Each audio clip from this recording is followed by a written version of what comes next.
In the early days, Earth was just another planet in a vast and uncaring universe. Humanity was struggling, barely making their way through the chaos of war, poverty, and environmental collapse. The technological advancements were slow, and the path to space was riddled with failures.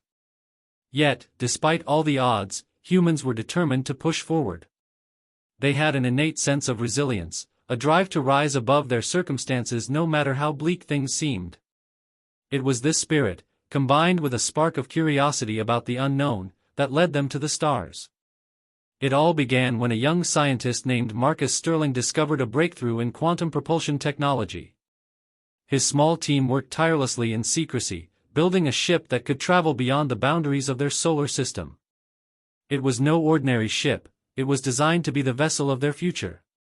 A ship capable of surviving in the harshest corners of the universe, equipped with technology beyond anything seen on Earth. When the first test flight was successful, it marked the beginning of humanity's true journey into the cosmos. The world watched in awe as the sleek starship named Pioneer soared into the sky. What began as a modest experiment soon turned into something far more significant. Nations and corporations around the globe realized that they were no longer in control. The Pioneer's success unlocked the doors to space, and humanity's ambitions grew ever larger. The race to explore and claim distant stars was on, but it was clear that they were not alone. At first, humans encountered only barren planets and distant, uninhabited moons. But then, something remarkable happened. On a small, seemingly insignificant planet on the far edge of a distant galaxy, they encountered their first alien species. The Ithari were an advanced civilization, capable of manipulating energy and matter at will. Their technology was far beyond anything Earth had ever seen. Initially, the Ithari viewed humanity as a primitive species, not even worth acknowledging. But Marcus Sterling saw something that the Ithari did not. He saw a species capable of growth, innovation, and unity. While the Ithari looked down on Earthlings, Sterling and his team began studying their technology, absorbing every piece of knowledge they could. They learned quickly, adapting the alien technologies and incorporating them into their own designs.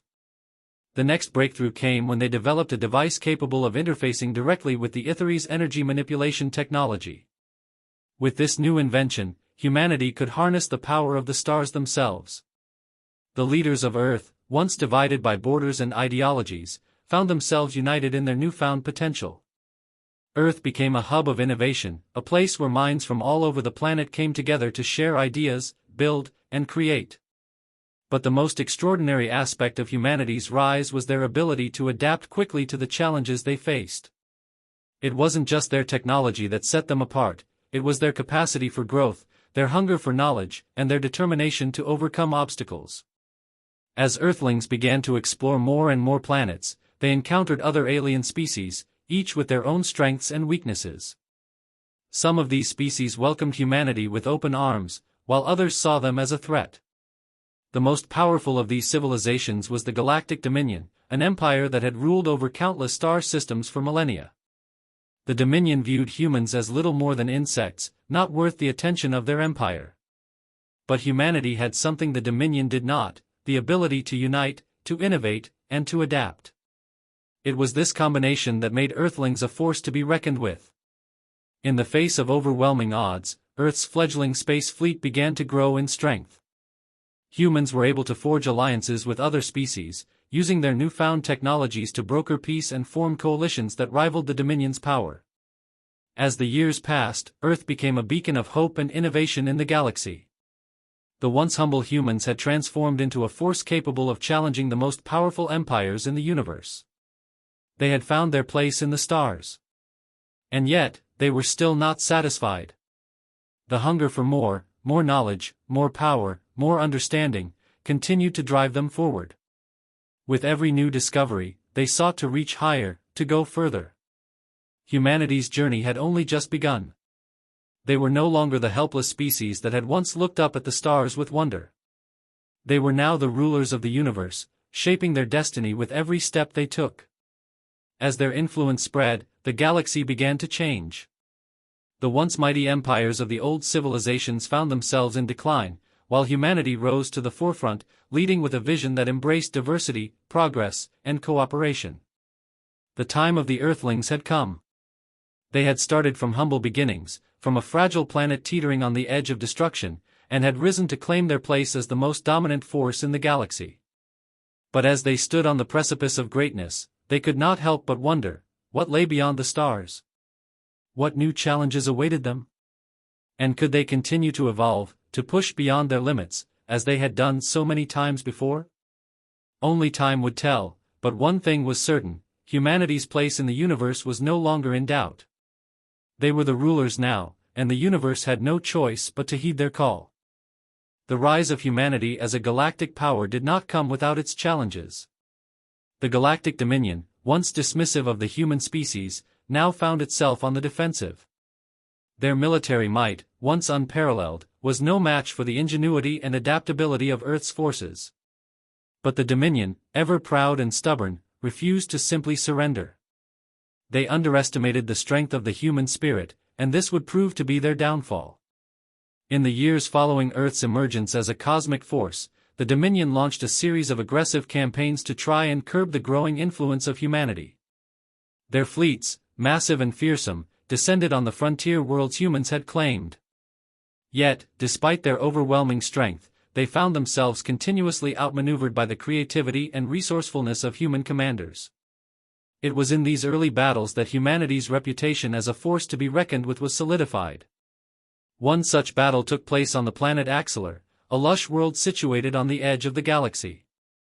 The Dominion had already established a base there, using the planet's natural resources to fuel their war machine. The humans, however, had other plans. Marcus Sterling, now the leader of the unified Earth Federation, had crafted a daring strategy that relied not on sheer strength, but on human ingenuity. He proposed a plan to use the planet's unique weather patterns to their advantage, manipulating the environment itself to disrupt the Dominion's operations. The battle was long and brutal. As the Dominion's ships descended on Axelar's surface, the skies above the planet darkened with the fury of an unprecedented storm. Using their advanced technology, humans triggered massive weather disturbances, creating violent lightning storms and tornadoes that wreaked havoc on the Dominion's forces. It was a battle of attrition, with the human forces using their knowledge of the terrain and the planet's natural rhythms to outlast the Dominion's superior firepower.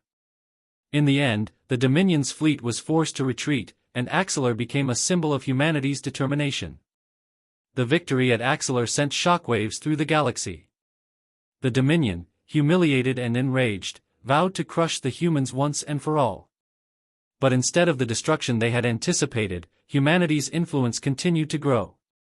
The human military, once small and scattered, became a unified and highly disciplined force. Earth's fleet expanded at an alarming rate, incorporating alien technologies that had been reverse-engineered from the Itheri and other species. As humanity's technological prowess grew, so too did their alliances with other galactic civilizations. The once fractured and distrustful galaxy now found itself united under the banner of Earth. Humanity's rise to power was not simply about military might, though. They had something that no other species possessed, a shared vision. Where other civilizations were mired in their ancient traditions and rigid hierarchies, humanity sought progress, unity, and innovation. They were not content to simply conquer the stars, they sought to elevate the entire galaxy, to create a new order based on cooperation and mutual benefit. This vision was most clearly articulated by Marcus Sterling, whose leadership had become the cornerstone of humanity's success. He was not a warmonger, nor was he driven by personal ambition. He was a visionary, a leader who understood that humanity's strength lay not in their ability to destroy, but in their ability to inspire others to join in their pursuit of a better future. Under his leadership, Earth's influence spread not through fear, but through a message of hope. Despite their successes, humanity was still aware of the challenges ahead. The Dominion, though weakened, remained a threat. Other hostile alien factions, driven by jealousy or fear of humanity's rapid rise, lurked in the shadows, waiting for the right moment to strike. And even within the ranks of the unified Earth Federation, there were factions that disagreed with Sterling's vision, believing that humanity should pursue a more aggressive path to secure their place in the galaxy. Tensions within the Federation began to rise, and the future of humanity's empire hung in the balance. But Sterling remained undeterred. He knew that the only way forward was through unity. He worked tirelessly to ensure that the diverse species that had joined humanity's cause remained committed to the greater good. He knew that their strength lay in their diversity, in the unique qualities each species brought to the table. And as the years passed, his vision began to take shape.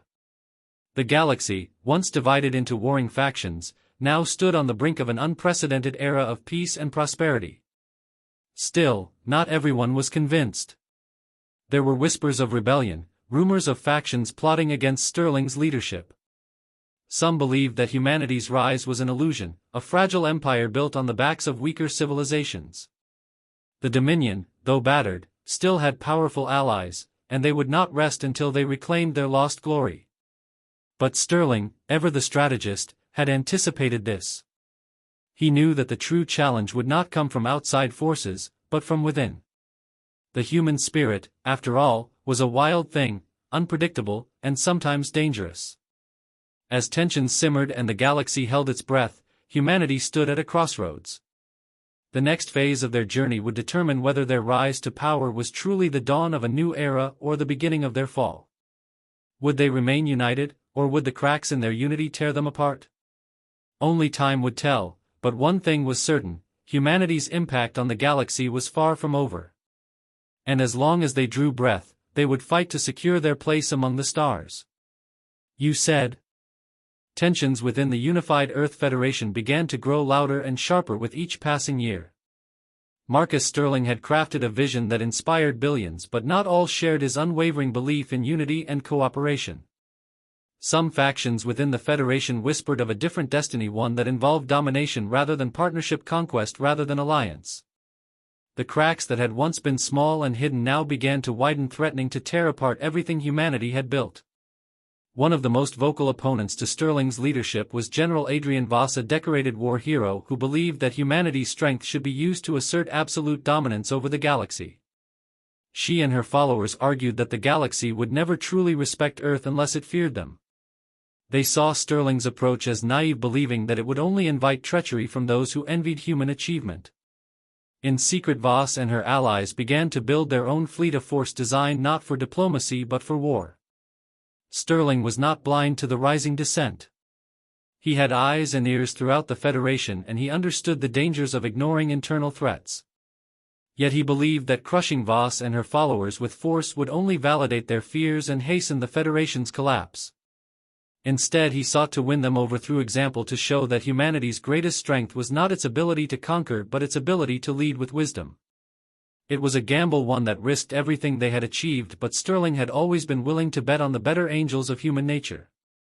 Meanwhile, beyond the borders of the Federation, the battered remnants of the Galactic Dominion were plotting their own resurgence. Their humiliation at the hands of humanity had not broken their will, only hardened it.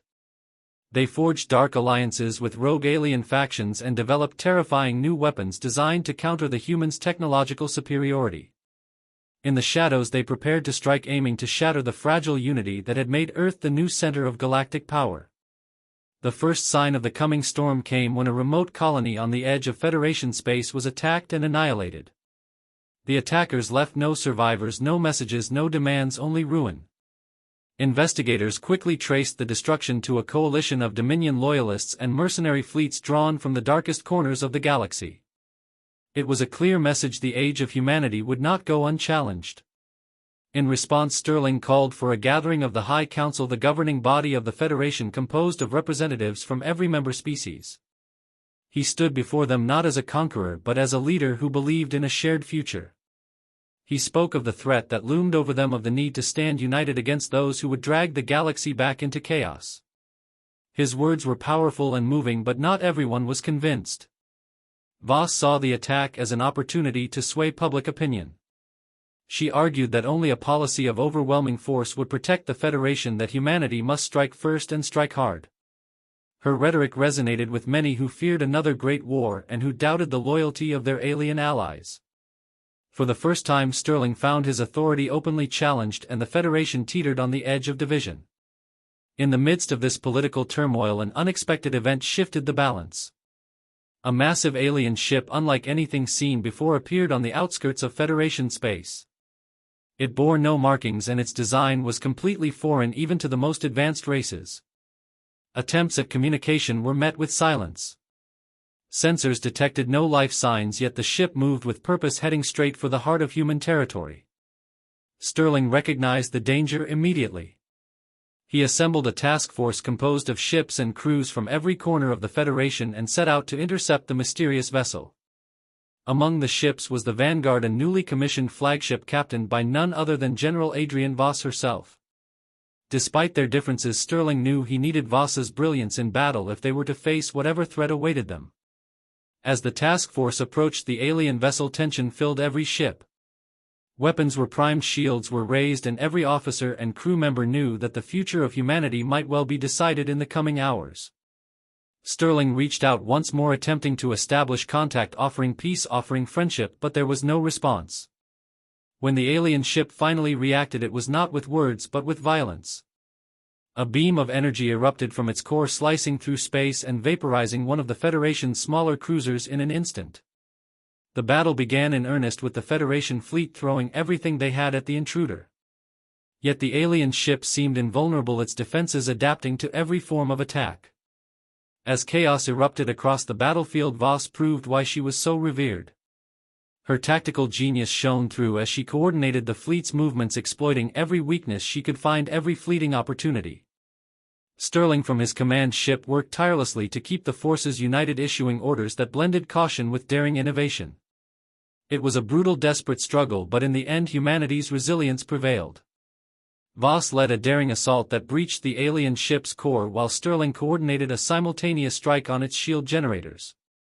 The massive vessel shuddered and for the first time showed signs of weakness. With one final push, the Federation forces overwhelmed the ship's defenses and it exploded in a brilliant cascade of light and debris. In the aftermath of the battle, the battered but victorious fleet returned home, hailed as heroes. Voss and Sterling stood side by side, their rivalry momentarily set aside by the shared recognition that humanity's true strength lay not in domination but in unity and courage. The threat of internal division remained, but for now humanity had proven once again that they were not mere survivors, they were the rulers of the universe, and nothing would take that from them easily. The victory over the mysterious alien vessel brought a brief but hard-won sense of unity to the Federation. The galaxy was buzzing with stories of the brave humans who had stood their ground against a seemingly invincible force, but even in this moment of triumph, the underlying tensions remained. The political factions within the Federation had not disappeared. General Adrian Voss, though temporarily united with Sterling in battle, still harbored a belief that humanity's destiny was to dominate, not just defend. Her popularity among certain factions of the Federation was undeniable, and she began to gather more support for her vision of a more aggressive, expansionist future. Sterling, on the other hand, had been trying to stabilize the Federation with the message of peace, diplomacy, and long-term cooperation. He knew that their greatest strength lay not in military power alone, but in the alliances they had formed with countless alien species. Humanity had the potential to lead not through force, but through wisdom, empathy, and shared advancement. The war hero Voss and the visionary Sterling were now locked in a dangerous political dance that threatened to tear apart the fragile unity they had built. Meanwhile, the Federation's top scientists were working around the clock to study the wreckage of the alien vessel. It had been clear that the ship's technology was unlike anything humanity had ever encountered before. The energy fields, the propulsion system, and the weaponry seemed far beyond anything even the Ithari or the Galactic Dominion could have developed. If they could unlock its secrets, the Federation could leap ahead in its technological development. But the more they studied, the more they realized that the ship had not just been a random intruder. It was a probe, a scout sent to test humanity's response. The questions were now more troubling than ever: who had sent it, and why? The Federation's security teams worked alongside alien allies to investigate any potential threats or movements from the Dominion or other hostile factions. Still, no one had concrete answers. The ship's unknown origin left them with a sense of unease that lingered across the galaxy. It was becoming increasingly clear that their rise to power had drawn the attention of forces that were now watching them closely. Something darker was on the horizon, something far more dangerous than any foe humanity had yet faced. As these threats loomed, Sterling continued to call for peace and collaboration, urging the Federation to unite against whatever dangers lay ahead. Voss, on the other hand, saw the alien vessel as the first of many potential threats, an opportunity to prove that humanity could protect itself only through overwhelming force. She began advocating for the development of a new class of warships capable of obliterating any threat before it could reach Federation territory. She was gathering more and more political support, and her faction began to pressure Sterling's supporters, especially those who had initially joined the Federation for the promise of a peaceful and prosperous future. The Federation's High Council, once unified under Sterling's leadership, was now divided. The council was filled with representatives from across the galaxy, some supporting Sterling's vision of a united, cooperative future, while others sided with Voss and her militaristic approach. The council's debates grew more heated, with each side accusing the other of being either naive or too aggressive. The once shared purpose of ensuring the Federation's survival was now clouded by personal ambition, mistrust, and a deepening ideological divide. As the political battle raged, Sterling knew that he had to act decisively before the Federation fell into civil war. He called for a new round of negotiations with the alien species within the Federation, hoping to once again rally their collective strength and prevent a fracture. The alien allies, especially the Ithari, had always been supportive of his vision of unity and progress, but even they were beginning to question whether humanity's internal struggles would jeopardize their continued partnership. On the eve of the Council's most important vote yet, a vote that could decide the future of the Federation, Sterling found himself standing in a quiet, dimly lit room, gazing out at the stars. The weight of the galaxy's future seemed to rest on his shoulders, and he knew that the choices made in the coming days would shape the course of history. His leadership, once unquestioned, was now being tested in ways he had never imagined. He had fought wars, commanded fleets, and brokered peace across the stars, but could he save the Federation from itself? Just as he pondered these questions, a sudden alarm shattered the silence. The room's lights flickered, and the floor trembled beneath his feet. A massive surge of energy coursed through the Federation's outer defenses, followed by a warning signal. The Dominion had launched a full-scale assault. The time for political maneuvering had passed. Humanity's enemies had come to claim what they believed was theirs. The Federation's fragile unity had to survive this test, or all would be lost. Sterling rushed to the command center, where chaos had already begun to unfold. Voss, standing at the helm of her warships, prepared for a direct confrontation with the Dominion forces. Yet Sterling, knowing that a war could fracture humanity forever, refused to rush into battle without fully understanding the scope of the enemy's intentions. He needed a diplomatic solution, but he also knew that he would have to rely on Voss's military expertise in the face of an overwhelming threat. As the Federation forces scrambled to assemble their fleets, the first wave of Dominion ships entered the system. The enemy was vast, far larger than anything they had previously encountered. The battle for the future of humanity, and the galaxy itself, was about to begin. There would be no easy victory, no peaceful solution. The Federation had reached its breaking point. Sterling and Voss now found themselves forced to work together despite their differences. They had no choice but to lead the Federation through the crucible of war. The galaxy watched as humanity, once divided, faced its most critical moment. Would they rise to the occasion, or would they fall to the forces that sought to destroy everything they had built? The answer would come soon enough, but at that moment, all humanity had was hope. Hope that unity could still be salvaged, and that, together, they could defeat the Dominion. The battle between the Federation and the Dominion raged across the stars, a confrontation that would determine the future of the galaxy. Sterling and Voss, united in purpose despite their differences, led humanity's forces with determination. The Dominion, sensing that humanity's rise had upset the galactic order, sought to crush them once and for all. They threw everything they had into the assault, massive warships, devastating weaponry, and legions of mercenaries, all aimed at eradicating the Federation's unity. But humanity had something the Dominion could never have anticipated: resilience.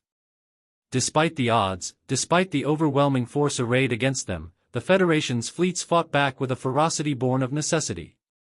Sterling's tactical genius and Voss's military expertise complemented each other in ways no one could have predicted. Where Sterling saw the value in preserving the Federation's alliances, working to outmaneuver the Dominion without unnecessary bloodshed, Voss ensured that humanity's forces were well equipped to hold their ground. The clash of their approaches formed a unique synergy, a powerful combination of diplomacy and force. The first major confrontation occurred in the outer reaches of the Solara system, a vital strategic point for both sides. The Dominion had already gained control of several key sectors, and their forces were pressing inward toward the heart of human space. The Federation, under Sterling's command, had managed to fortify Solara, but they knew the Dominion would strike hard and fast to break through. The Dominion fleet arrived with overwhelming force. Their ships were vast, their weapons devastating.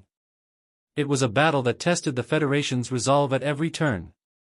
Sterling's forces put up a brave fight, but it quickly became clear that the Dominion's numbers were too great, and their weapons far more advanced than humanity had anticipated. Yet humanity's true strength lay not in sheer numbers, but in their adaptability. As the Dominion forces advanced, Sterling ordered a tactical retreat, luring the enemy into a trap. He knew that while they could not defeat the Dominion in a direct confrontation, they could outsmart them. The Federation ships fell back, drawing the Dominion's fleet into a tight formation, before springing the trap. Hidden among the debris of nearby asteroid fields, human warships ambushed the Dominion, using the terrain to their advantage.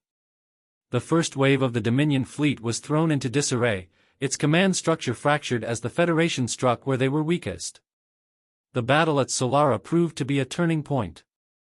While the Dominion regrouped and reinforced their forces, Sterling used the respite to rally his allies, sending out messages of hope and determination across the galaxy. He called for support from those who had once hesitated to join the Federation, and his plea was heard. The Ithari, the Krillians, and even some smaller factions previously neutral to the Federation sent reinforcements.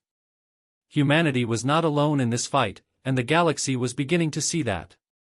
Yet even as the Federation gathered strength, the Dominion's relentless assault continued.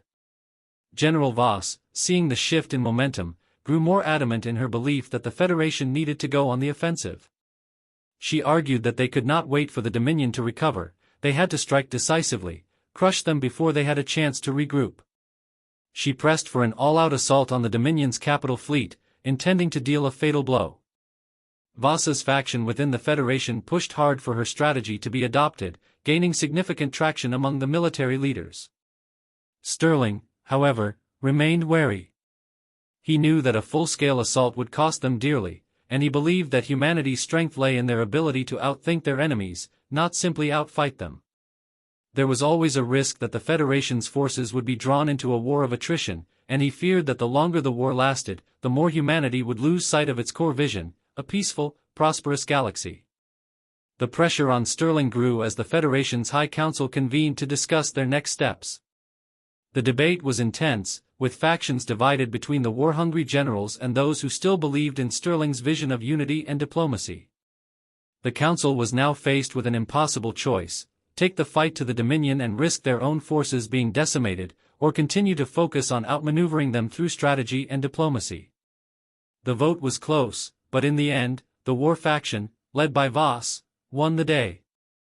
The Federation would launch a full-scale offensive against the Dominion's homeworld, a mission that would test humanity's resolve like never before. Sterling, though reluctant, understood the stakes.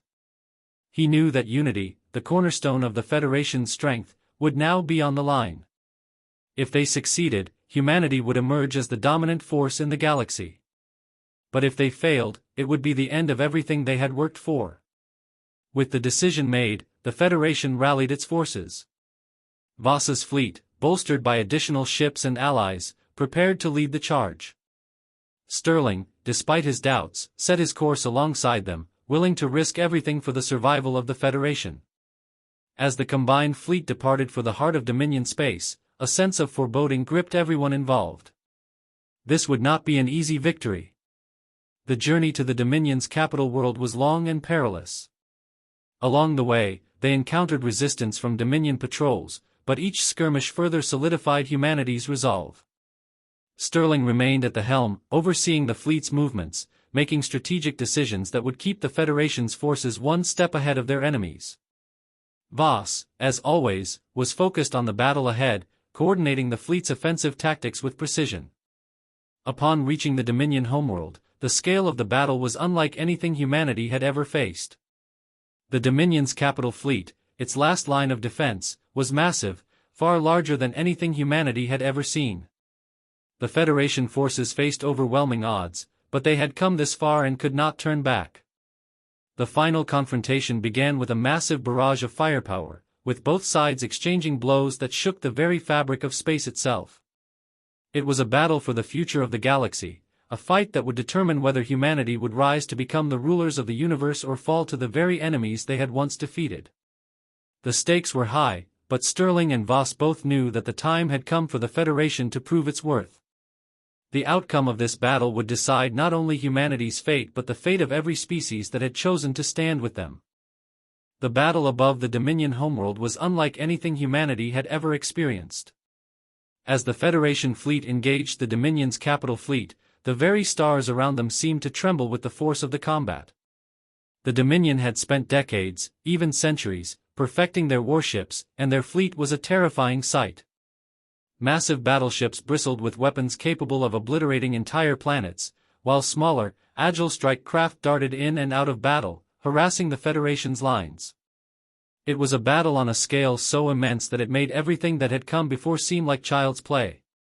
Sterling's voice rang out across the command channels, issuing orders and keeping his forces in line. He understood the gravity of the situation. Every decision he made, every move the Federation made, could decide the future of not only Earth but all of humanity's allies across the galaxy. Victory was essential, but it was never guaranteed. The Dominion was relentless and calculating, using their superior firepower to keep the Federation at bay. Admiral Voss, on the other hand, was in the thick of it. She led her fleet with cold precision, executing strike after strike against the Dominion's capital ships. Her tactics were brutal, focused on delivering as much damage as possible, and she never hesitated, knowing that only total victory would secure humanity's place in the galaxy. Her forces, well-trained and resolute, fought with a savage determination, taking on the Dominion ships with a ferocity that surprised even their seasoned enemies. As the battle unfolded, Sterling found himself facing an unexpected dilemma. The Dominion fleet was proving far more resilient than anticipated. Despite Voss's strikes and the Federation's coordinated assault, their defenses held firm, and their counterattacks were merciless. It became clear that the Federation would need more than just courage and skill to win this fight. They would need an edge, something that could tip the balance in their favor. On the Federation's flagship, the Resolute, Sterling stood at the command center, his mind racing for a solution. His tactical mind worked furiously, searching for any weakness in the Dominion's formidable defenses. It was then that a realization hit him. The Dominion's fleet, for all its power, was reliant on a central command hub located on their capital ship. If they could disable or destroy the command center, it could send the entire Dominion fleet into disarray, turning the tide of battle. Sterling quickly relayed the plan to Voss. She hesitated for only a moment. Attacking the command ship would be a suicidal mission, but the Federation had no other option.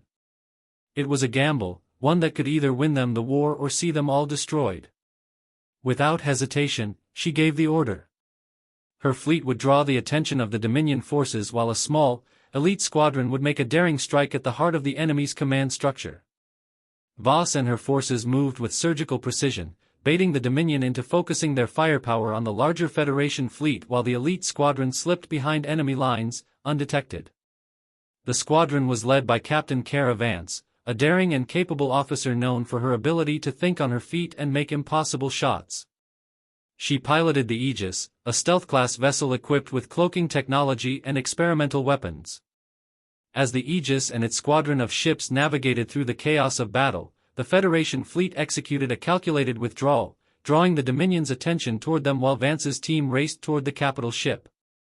The plan was a delicate one, requiring flawless timing and precision. One misstep and the entire mission could be compromised. Sterling watched from the bridge of the Resolute, knowing that the fate of humanity rested on the success of the operation. It was a moment of raw tension. The battle outside was furious, with explosions rocking the very stars themselves, but within the Federation's fleet, there was an eerie calm. every officer, every crew member, knew that this was a decisive moment. The Federation was all but out of options. Captain Vance and her squadron approached the Dominion command ship, their cloaking devices keeping them hidden from the enemy's sensors. The massive Dominion vessel loomed ahead, its shields flickering as the Federation's ships continued to engage. Vance could feel the weight of the moment pressing down on her, but she focused on the task at hand. Her mind raced through the plan again and again, mentally calculating every maneuver. The squadron reached the Dominion ship's outer hull, and Vance's team deployed their weapons, missiles designed to penetrate the ship's outer shields. A barrage of fire erupted from the squadron's launchers, and as the missiles hurtled toward their target, the enemy ship's defenses buckled under the assault. The Dominion command ship's shields faltered just long enough to allow a second volley of missiles to punch through, striking vital sections of the ship. Explosions rocked the enemy vessel as fire and debris burst into space. The Dominion's command structure was under siege, and within moments, the squadron received confirmation: the command center was compromised. But the victory came at a cost. The Dominion fleet, now without centralized coordination, descended into chaos. However, their remaining ships retaliated fiercely, knowing that their survival depended on bringing down the Federation. The Dominion's secondary forces began a reckless attack, seeking to destroy whatever Federation vessels they could reach. Vance's squadron, battered and damaged, began their retreat, but not without casualties. One of the ships, the Falcon, had been critically damaged in the assault and was now drifting perilously close to the Dominion's remaining forces. Vance's team couldn't afford to turn back. They had delivered the critical blow, but now they had to escape before the Dominion realized what had happened and retaliated in full force. Back at the command center, Sterling watched in silence as the reports came in. The Dominion fleet was now in disarray. The Federation had won a pivotal victory. But the cost was undeniable. The battle was not over, and the Federation had suffered heavy losses. Thousands of lives had been lost in the operation, and the true extent of their damage was still unfolding. Voss, who had been leading the offensive, now turned her attention to the remaining Dominion forces. With the command structure shattered, the Federation's remaining fleets focused on mop-up operations, systematically dismantling the remnants of the enemy's defenses. But Sterling could not shake the grim reality of the situation. This war had taken a toll on the Federation. The price of victory was steep. Still, humanity had done the unthinkable. They had broken the Dominion's power, proving that they could rise above the challenges thrown at them. But the galaxy had changed. The Federation had won a battle, but the war was far from over. With the Dominion in retreat, humanity now faced the challenge of rebuilding, not just their military, but the fragile alliances that had held the Federation together. As the Federation fleet began to regroup, Sterling and Voss stood side by side on the command deck, looking out at the stars. They both knew that the true test was still to come. The galaxy had seen humanity's power, but the real question was whether they could wield that power responsibly, without losing the very principles that had brought them to this moment.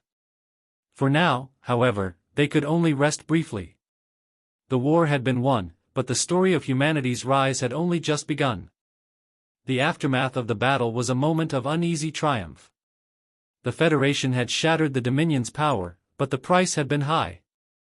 Sterling stood on the observation deck of the Resolute, gazing out at the scarred remnants of the Dominion's fleet drifting in the void. There was no celebration, no cheering from the crew, only a somber realization of the weight of their victory. The battle had been fierce, and humanity had paid dearly, both in lives lost and resources expended. But even as the immediate threat of the Dominion was quelled, the galaxy was far from stable. The Federation's victory over the Dominion had sent ripples across the galaxy, and while some systems cheered humanity's rise, others grew wary. The Federation had proven that they could fight, and win, but many wondered if they were truly ready to govern. Could they maintain the peace they had fought so hard to secure? Or would their rise to power sow the seeds of their own downfall? Sterling knew the challenges that lay ahead. The Federation's unity, fragile as it was, would be tested in ways it never had been before. The High Council was still divided, and Voss, now a hero to many, was more determined than ever to push for a more militaristic vision of the Federation. While her reputation as a tactician and leader had earned her the loyalty of many, her aggressive stance was becoming a point of contention. As the Federation's fleets regrouped, Sterling received reports from every corner of human space. The Dominion may have been defeated, but a new, more insidious threat was rising, one that had been lurking in the shadows even as the battle raged. The remnants of the Dominion's fleet, though weakened, had not been entirely wiped out. And worse, they had not been operating alone. Evidence pointed to the existence of a larger, more dangerous coalition, an alliance of galactic powers that had been quietly watching humanity's rise and waiting for the right moment to strike. In the coming weeks, Sterling worked tirelessly to secure the Federation's position in the galaxy. Diplomatic missions were sent out to the various alien species within the Federation, many of whom had been hesitant to trust humanity in the past. Sterling's message was clear: the Federation's mission was one of peace, unity, and shared progress. They had no interest in conquest, only in the survival and prosperity of all. But even as he spoke of peace, the threat of war loomed ever closer. There were factions in the galaxy that did not share his vision, and they would stop at nothing to see humanity's rise undone. General Voss, meanwhile, was taking her own steps. While Sterling worked on diplomacy, Voss began pushing for the creation of a new military alliance. Her faction believed that humanity's survival depended on the strength of its fleet and the establishment of a clear military dominance.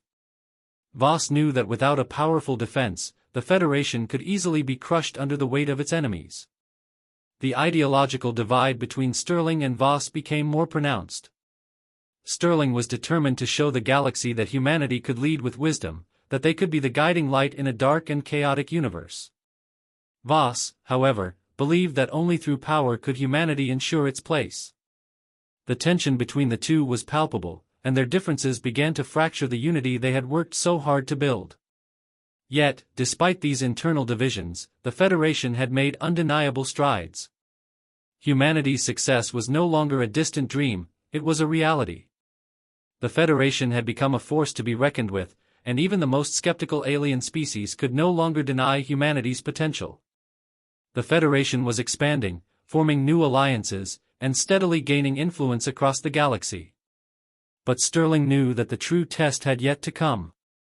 The Federation's ability to navigate the challenges of peace, to keep the various factions united, and to fend off the growing threat of the Galactic Coalition would determine whether humanity's rise would endure or crumble under the weight of its own ambitions. Weeks passed, and the Federation's ships were gradually repaired. The people of Earth and their allies took time to reflect on the victory, mourning their fallen comrades and rebuilding what had been broken. But even in the midst of recovery, a sense of uncertainty lingered in the air. The war had taken much from them, and the scars it left behind would not fade easily. Yet, as the Federation's forces grew stronger, so did their resolve. Humanity had proven its strength in battle, but now they had to prove their ability to govern wisely, to maintain the peace they had won. In the following months, the Federation began a new campaign, not one of war, but of diplomacy and construction. Sterling and his allies traveled to new systems, offering trade agreements, cultural exchanges, and promises of mutual defense. They extended their hand to the alien species of the galaxy, seeking to forge lasting bonds of trust and cooperation. At the same time, the Federation began the delicate process of rebuilding its military, but under a new doctrine. The idea was not to expand through force but to ensure that humanity could defend itself and its allies if ever threatened. But despite their efforts, the specter of war never truly left. The remnants of the Dominion, now fragmented but still dangerous, were not the only threat humanity faced. The larger galactic coalition that had been quietly observing humanity's rise began to stir. They were a loose federation of species who had long dominated the galaxy through secrecy and manipulation. Their members had watched as humanity's power grew, and they feared what might happen if this young, unpredictable species were allowed to flourish. As tensions rose, Sterling received word of a new challenge. A secret meeting had been arranged with representatives from several of the galaxy's most powerful factions. The coalition had made its move. They demanded that humanity disarm, that the Federation limit its influence, and that Earth and its allies cease their expansion. They saw humanity's rise as a threat to the delicate balance of power they had carefully cultivated for centuries. Sterling knew this meeting would be critical. He had two choices: he could bend to the will of the coalition, sacrificing humanity's hard-earned freedom for the sake of peace, or he could refuse to back down and risk plunging the galaxy into war once again. It was a moment of reckoning, and no matter what decision he made, the galaxy would never be the same. With his allies behind him and the Federation's future hanging in the balance, Sterling walked into that meeting with a quiet resolve. He knew that whatever happened, humanity's destiny had already been set in motion. They were no longer just humble Earthlings, they were the rulers of the universe, and their story had only just begun.